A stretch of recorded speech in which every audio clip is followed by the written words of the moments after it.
पहले एक लोगों की प्रतिक्रिया की तरफ रुख करते हैं। मध्य प्रदेश की व्यावसायिक राजधानी इंदौर की तरफ हम चलते हैं, जहां हमारे सहयोगी, हमारे कोलीग प्रदीप हमारे साथ जुड़ रहे हैं कुछ युवाओं के साथ। प्रदीप, इन सभी को आजादी की बधाई देते हुए जरूर हम जानना चाहेंगे इन युवाओं को, भाग्य विधाता, ये हमारा एंथम है, राष्ट्रगान है, हमारा राष्ट्रगीत है, उसमें ये बात हमने कही है और निश्चित तौर पर ये देश ही है जो हम सबका, आपका, हमारा, हम सभी का भाग्य विधाता है। लेकिन भाग्य विधाता कोई एक व्यक्ति नहीं होता, 125 करोड़ लोग इस देश के भाग्य विधाता हैं। इन भाग्य विधाताओं से भी पूछिए कि देश की संकल्पना उनकी क्या है, कहां वो खामी देखते हैं, कहां खूबी देखते हैं और खुद किस तरह से इस देश को आगे बढ़ाना चाहते हैं। जी शरद जी, मैं बता यहाँ पर युवा पीढ़ी के जो नुमाइंदगी करते हैं वो युवा मेरे साथ यहाँ पर मौजूद हैं। इनसे जानना चाहेंगे, सबसे पहले तो आप सभी को इंडिपेंडेंस डे की बहुत सारी बधाइयां। आपसे जानना चाहेंगे कि आपका as an individual, as a youth क्या कंट्रीब्यूशन होने वाला है, आप किस तरह का देश जो है वो देखना चाहते हैं और आप खुद किस तरह से कंट्रीब्यूट करेंगे और आजादी के क्या मायने हैं आपके? देखिए, आजाद तो हम पिछले 60 साल से ज्यादा 66 इयर्स पहले हम लोग आजाद हो चुके हैं, पर मुझे नहीं लगता है कि एक्चुअल वे में हम लोग अभी आजाद हुए हैं।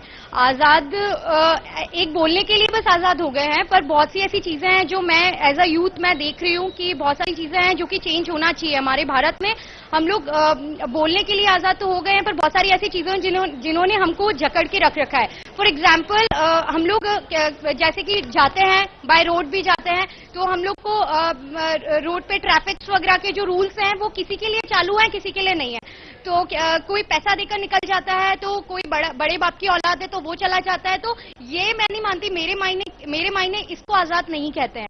सेकंड चीज ये है कि जैसे कि पेरेंट्स जो हैं यहाँ के, पढ़ाई बहुत ज्यादा, ऑब्वियसली टाइम बदल रहा है तो पढ़ाई बहुत ज्यादा हार्ड हो गई है। उसको लेकर जो आजकल की जो युवा पीढ़ी है, बहुत ज्यादा बहुत टेंशन जो है, बहुत मतलब एक्चुअल बहुत आम बात हो गई है बच्चों के लिए। उसकी वजह से हम ये देख रहे हैं कि सुसाइड जो अटेम्प्ट बच्चे कर रहे हैं, स्पेशली 15 से 20 साल के बच्चे, उसका जो आंकड़ा है बहुत ज्यादा आया है। तो मेरा सोचना यह है कि वो पढ़ाई को लेकर बच्चे अपने आप को सेफ नहीं मान रहे हैं। कुछ भी बात होती है तो वो नहीं बोल पाते हैं क्योंकि उनको लगता है कि वी आर नॉट सेफ। एक ब्रॉडर स्पेक्ट्रम में अगर पर्सपेक्टिव में बात की जाए तो देश की जो डेवलपमेंट है या प्रोग्रेस है, उसमें आप यूथ होने के नाते क्या कंट्रीब्यूट करोगे?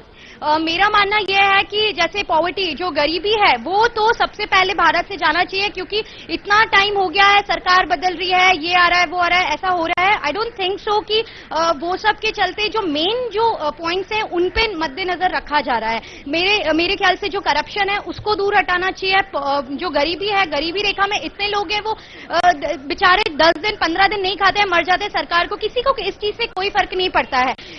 मुझे लगता है कि इन चीजों को पे ध्यान रखा जाना चाहिए। आपके पास ऐसा कोई अगर आपके पास ऐसा कोई पॉइंट हो या आपके पास ऐसा सोल्यूशन का कोई आइडियाज हो तो आप हमारे साथ शेयर करना चाहेंगे?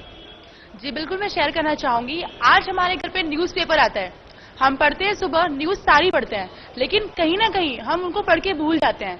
हमें ये समझना होगा कि हम क्या चाहते हैं, हमारे देश के लिए क्या चाहते हैं। आजकल की जो युवा पीढ़ी है वो पढ़ती तो है, लेकिन मानसिकता से कहीं ना कहीं अभी भी बंधी हुई है। मानसिक तौर से अभी भी हम लोग आजाद नहीं है। कई युवा पीढ़ी सोचती है कि हम बाहर पढ़ने के लिए जाते हैं, अब्रॉड जाते हैं, सोच अच्छी है, लेकिन अब्रॉड में पढ़ने जाना और वहीं रह जाना ये गलत है। आप पढ़ो लिखो, बहुत अच्छी बात है, लेकिन उस चीज को हमारे देश में यूज करो, ये बहुत अच्छी बात है।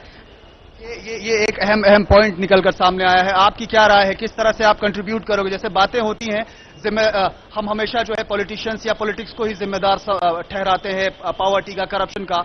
आपके अकॉर्डिंग क्या होना चाहिए, क्या आप किस तरह से कंट्रीब्यूट करोगे? Do you have any idea? Sir, like I'm a media student, तो I wanna be a great media person. Just simple like मैं इतना पावरफुल हूँ कि एक पॉलिटिशियन के सामने अपना पॉइंट ऑफ व्यू रख सकूँ, किसी के लिए अपनी आवाज रख सकूँ, एक पॉलिटिशियन के सामने एक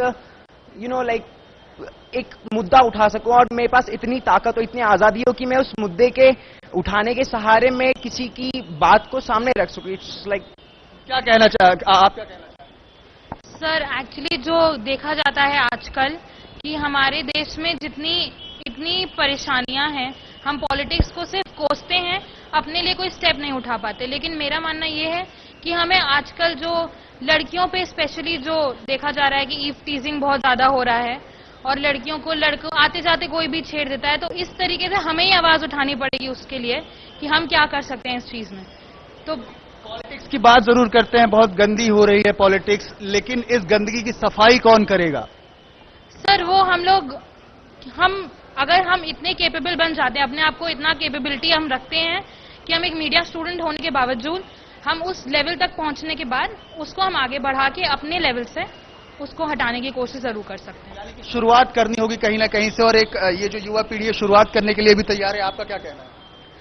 हाँ, हमें ये जो कुछ भी हो रहा है हम पॉलिटिक्स पे या नेताओं पे नहीं थोप सकते। ये चीज हमें भी इनिशिएटिव लेना पड़ेगा, हमें भी एक स्टेप लेना पड़ेगा, खासकर यंगस्टर्स को कुछ सब सही करने के लिए।